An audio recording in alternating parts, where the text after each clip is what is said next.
À l'affiche cette semaine, ceci, Génie avec un G, Jenny avec un J et Godard révolutionnaire. Bienvenue dans Pictures.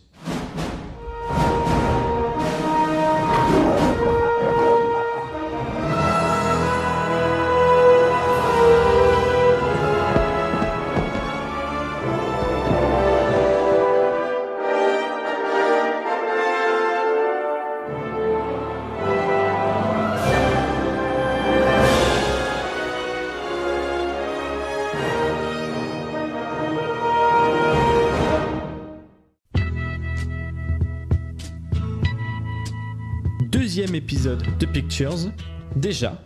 Et cette semaine, je continue à te parler d'affiches de films. Tu sais, l'affiche, c'est hyper important pour promouvoir un film.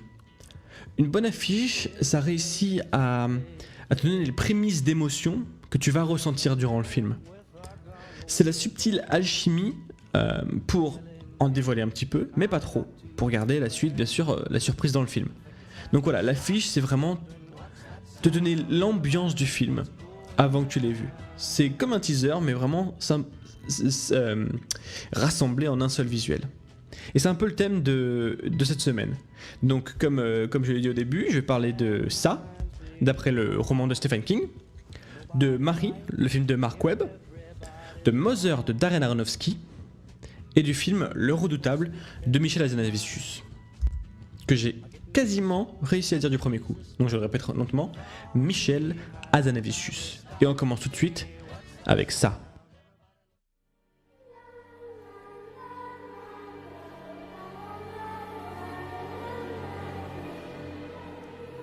Alors le film Ça raconte l'histoire de 7 gamins, des losers, qui forment le club des ratés.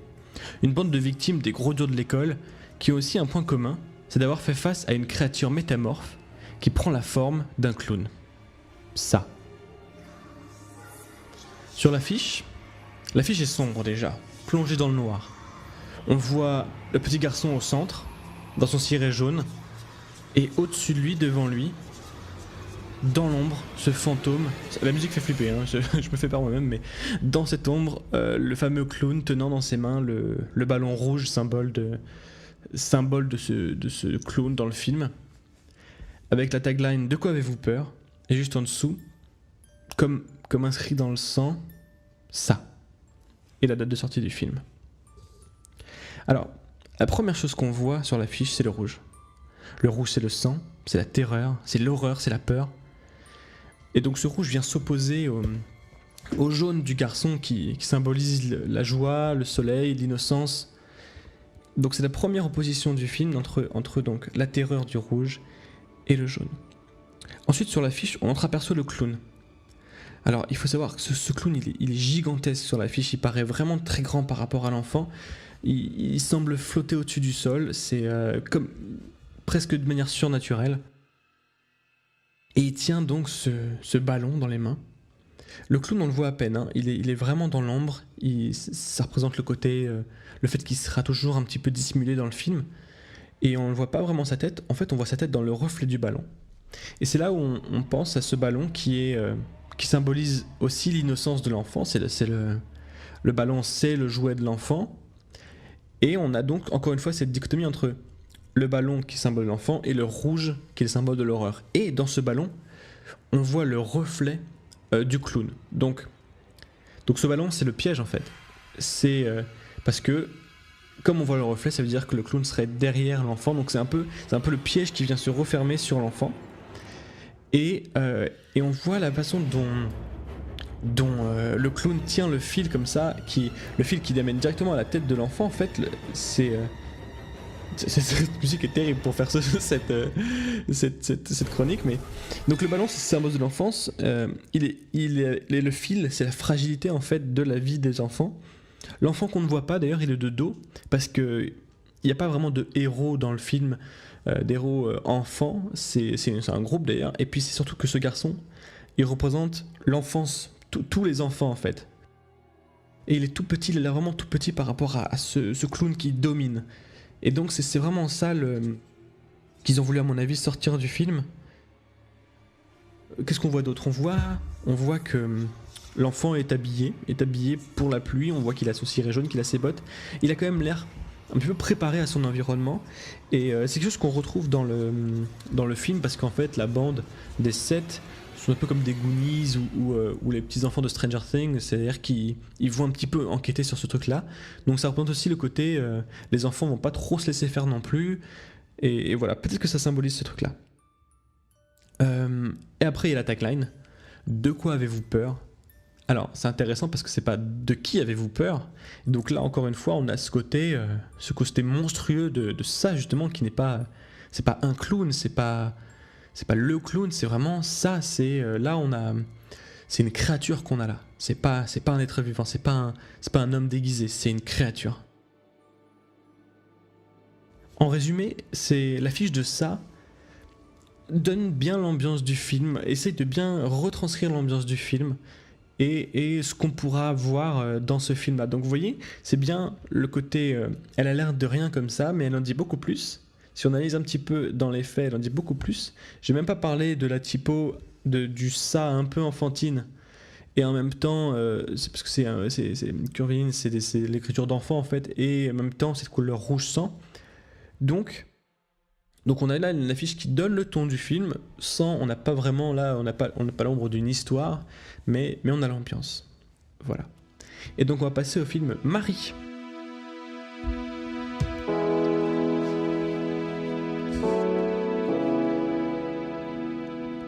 Marie, c'est l'histoire de Frank qui, après le décès de sa sœur, doit s'occuper de Marie, sa nièce, une petite fille au fort caractère, qui semble dotée d'une intelligence hors du commun.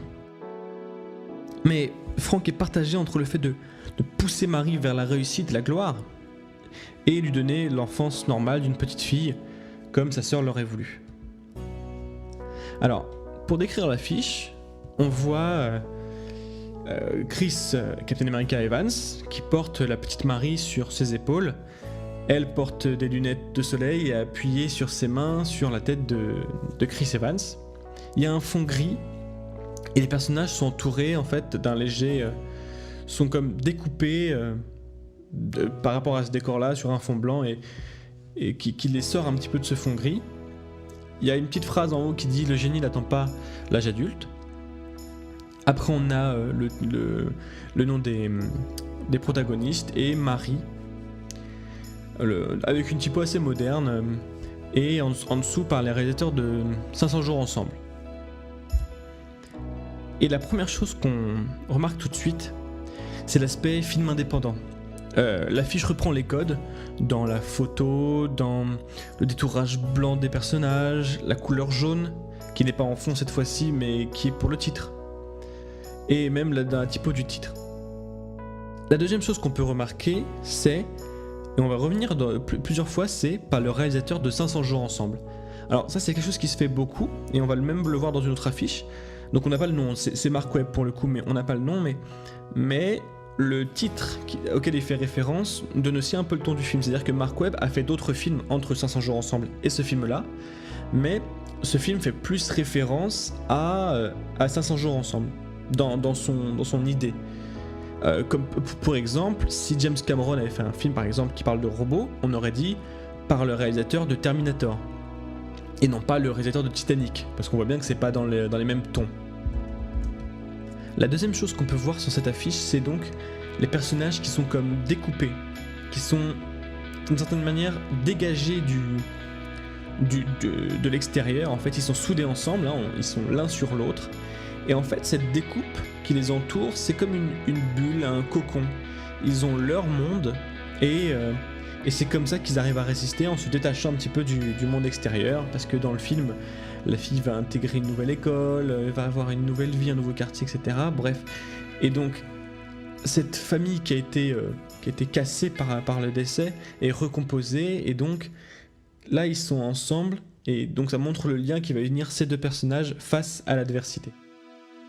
Et le fond gris va venir donc reprendre l'idée de ce monde un petit peu plus réaliste, terne, avec ce monde mathématique. On voit en fait des inscriptions de formules mathématiques dans le fond, qui vient donc donner une proposition. Donc c'est, on voit le monde de la réussite, qui est le monde qui va pousser la fille à aller au-delà de ses limites et à exceller dans les mathématiques. Ensuite, on a donc la petite fille qui est posée donc sur les épaules de Chris Evans. Elle a des lunettes, d'ailleurs des lunettes d'adulte on dirait, c'est pas des lunettes d'enfant. Les lunettes derrière, elles se cachent un petit peu, donc il y a ce côté, il y a cette maturité, cette intelligence qu'elle a alors que qui ne va pas encore parce qu'elle est trop jeune en fait, et elle se protège avec ses lunettes. Elle a le regard vers le bas, elle est appuyée contre son oncle, comme assez sereine. Il la soutient, elle lui fait confiance, et on le voit bien sur l'affiche. Donc elle est posée sur elle avec ce petit sourire aussi, cette petite espièglerie en fait, qui montre qu'elle est loin d'être idiote et qu'elle a une forte personnalité. Et en dessous, on a Chris Evans, un petit peu différent. Là, il n'est pas centré sur ses muscles. On voit plutôt ses doigts salis un petit peu, son regard un petit peu inquiet. Donc, il regarde vers l'avenir. On voit qu'il est soucieux. Il est soucieux de son avenir à elle. On sent qu'il travaille dur. Il est là dans un rôle beaucoup plus profond que dans des films comme Captain America ou les films Marvel. Il est mal rasé, donc voilà, il est là et il la soutient. On voit même il l'accroche au niveau des jambes, il l'a pour elle, il la porte sur son dos, il porte le poids de l'éducation de cet enfant sur son dos. Ensuite au niveau texte, donc on a le nom des personnages classiques avec une jolie typo d'ailleurs, et Marie, donc preuve que le film est entièrement centré sur elle, avec ce jaune qui est symbolique maintenant des films un petit peu, des films des productions indépendantes. Et on a aussi cette tagline, le génie n'attend pas l'âge adulte, qui remonte un petit peu ce qu'on peut en décrire du personnage. Et d'ailleurs, je trouve ça assez maladroit dans la typo, qui est très classique, et dans l'espacement entre les lignes, l'interlignage donc, qui est très espacé. Enfin, je trouve qu'il colle pas tellement ce texte-là, mais bon après voilà. Tout le reste de l'affiche, je le trouve assez joli, c'est une belle affiche. Et encore une fois, comme ce qui est le sujet de notre podcast ce soir, c'est l'affiche qui nous présente les personnages, qui nous présente un petit peu l'ambiance du film, sans trop en dire. Voilà, on a fini pour Marie, et maintenant on va passer à Mother.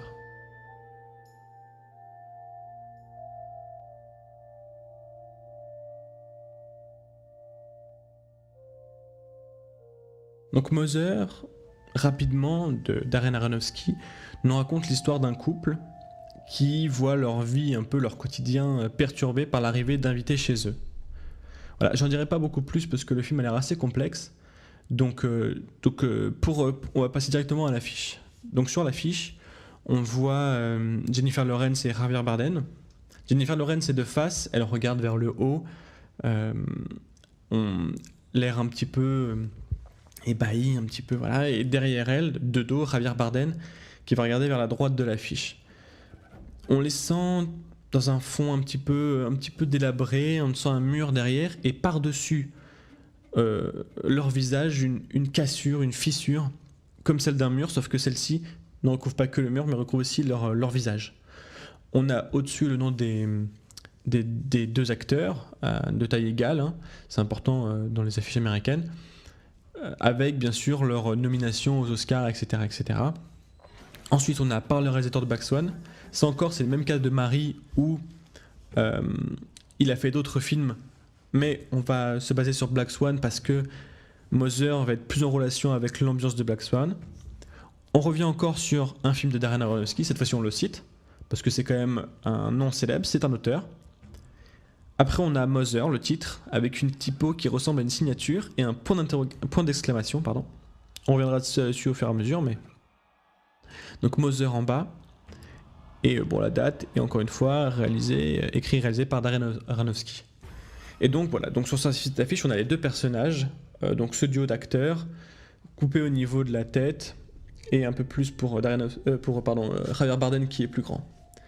Voilà, donc maintenant prenons l'affiche en détail. Donc on a déjà vu sur les noms des personnages, donc là vraiment les deux acteurs oscarisés ou nommés, ou non oscarisés pour les deux d'ailleurs, sont mis en avant. Ensuite, ce qui nous frappe, c'est les couleurs très ternes, désaturées de cette affiche. On dirait une sorte de peinture, d'ailleurs il y a beaucoup de visuels qui sont aussi sur mon Twitter du film qui ressemblent à des peintures un petit peu de la Renaissance. Et il y a aussi un petit côté sur le visage de Jennifer Lawrence, comme une poupée en porcelaine, en fait, quelque chose d'assez fragile. Et donc tout le ton du film, c'est presque du noir et blanc, c'est très terne, c'est très désaturé.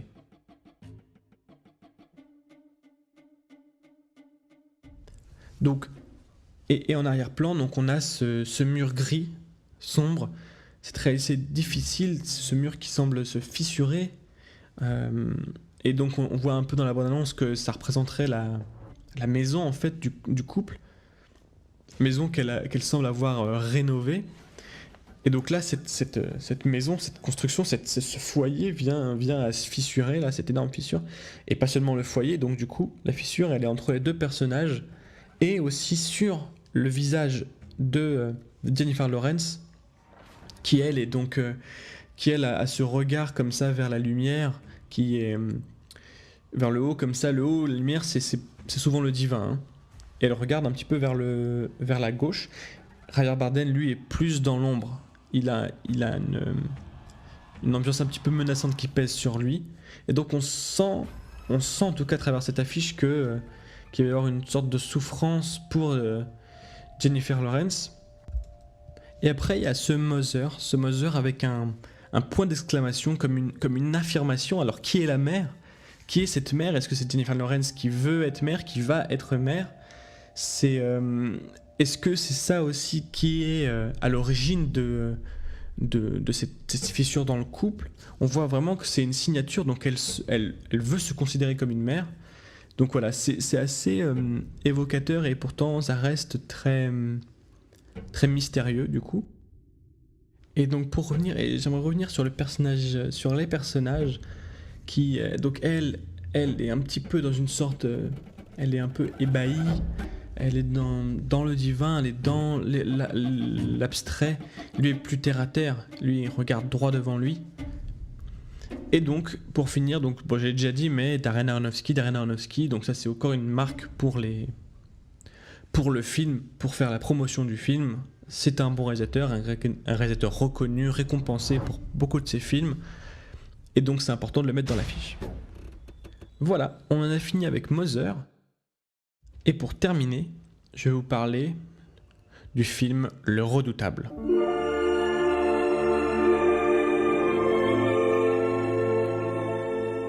Bon alors en fond j'ai mis, alors c'est pas la musique du film, c'est la musique du Mépris de Godard. Donc Le Redoutable nous raconte l'histoire de Jean-Luc Godard. Pour ceux qui ne savent pas, Jean-Luc Godard, c'est un grand cinéaste de la nouvelle vague française.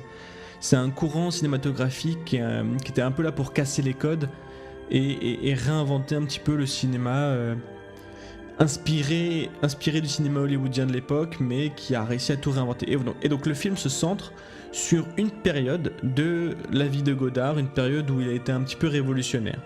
C'est un film de Michel Hazanavicius. Et tout de suite, on va un petit peu voir, regarder ce que l'affiche nous montre. Le fond de l'affiche est rouge. Et dessus, en gros plan, on a la tête de donc, Louis Garrel qui joue Jean-Luc Godard. En noir et blanc, lui, contrairement au fond qui est rouge, il tient sa caméra, donc une vieille caméra à l'œil en fait, avec dans l'objectif de sa caméra, sur fond jaune, Stacy Martin, qui représente donc à l'époque sa muse en fait, en quelque sorte. En dessous on a le fameux en compétition pour le Festival de Cannes, le nom des acteurs, Le Redoutable, une comédie de Michel Hazanavicius. La première chose qu'on remarque dans cette affiche, c'est le contraste entre lui en noir et blanc sur fond rouge et elle en couleur, donc elle est en couleur sur fond jaune. Et là donc on a le contraste entre les deux personnages qui ont l'air de se regarder, lui à travers sa caméra et elle qui semble jeter un regard sur lui. Donc lui est donc sur fond rouge qui représente non seulement son côté socialiste, communiste, enfin ses combats sociaux, c'est la période de Mao, etc. Et aussi cette forme de colère qui est connue pour être colérique, Godard. Et lui est en noir et blanc, c'est quelqu'un d'assez pas terne, mais qui est dans une vision pessimiste du monde. Et elle est plutôt entourée de joie, elle est donc ce fond jaune, elle est en couleur, elle représente la fraîcheur, la joie et l'optimisme. Et non seulement il filme donc Stacy Martin, je vais retrouver le nom de ce personnage dans le moment, mais il nous filme aussi nous, la caméra est directement pointée vers nous, vers le public. Donc il a cette conscience de son art dans la façon dont il essaie de filmer la réalité. Il la capture aussi elle dans ses films, elle est à lui. Elle est entièrement emprisonnée dans cet objectif. Godard, c'est le cinéma, c'est une sorte de réel, un peu surréaliste aussi des fois. Et donc, on voit que c'est un film sur cette relation entre les deux. Lui à travers sa caméra, lui qui la regarde à travers sa caméra, travaille à travers ce cinéma.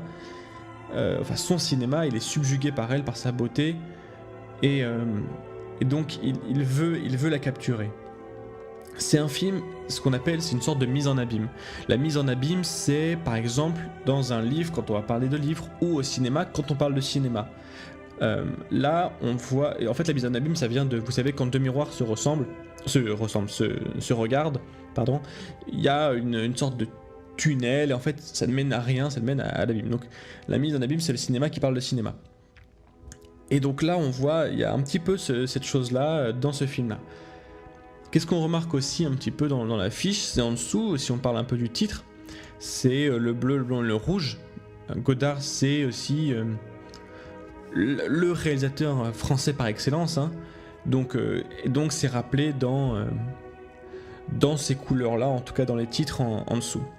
Il y a aussi bien sûr le petit symbole de compétition à Cannes pour montrer que c'est un film au moins sélectionné, pas récompensé, mais au moins sélectionné pour ce festival, donc ça donne de la valeur au film, c'est pour le marketing.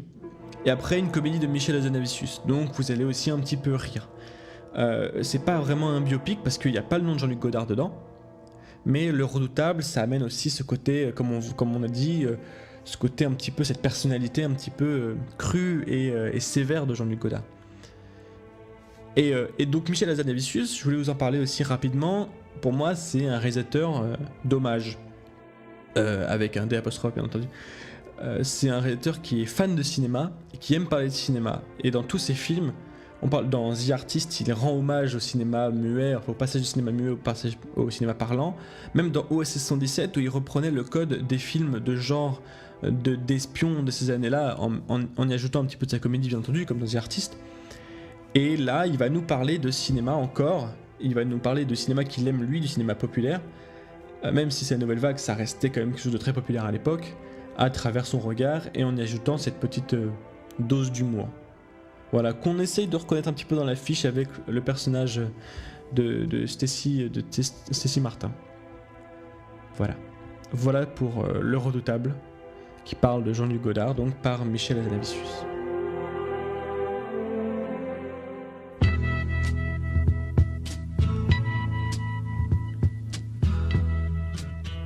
On arrive au terme de cet épisode 2 de Pictures, j'espère que ça t'aura plu. Dans cet épisode, j'ai essayé de te montrer un petit peu comment des bonnes affiches, parce que j'ai l'impression qu'on a vu beaucoup de bonnes affiches ce soir, et je dis ce soir parce que chez moi il est beaucoup trop tard, mais tu peux écouter ce podcast quand tu veux, je t'oblige à rien. Donc on essaie de montrer comment une bonne affiche peut arriver à en dire beaucoup du film, essayer de donner l'ambiance du film, sans trop en dire, en personnalisant un petit peu les personnages, sans raconter l'histoire. Voilà. Pour rappel, vous pouvez me suivre sur Twitter @PicturesPodcast pour avoir les news sur les nouvelles sorties, pour avoir aussi les news sur d'autres affiches, les affiches alternatives, plein de visuels, voilà, des blagues, des calembours, des petits quiz, voilà, on peut discuter. Et c'est la fin donc de l'épisode 2 de Pictures. Merci à Sacha pour m'avoir aidé à analyser les affiches. Et on se retrouve tout très bientôt pour un hors-série d'ailleurs sur un affichiste célèbre, je vous en dis pas plus. Entre temps, n'oubliez pas d'aller voir les films, ou au moins les affiches. What a field day for the heat. 1,000 people in the street, singing songs and a carrying signs, mostly say hooray for our side. It's time we stop Hey, what's that sound?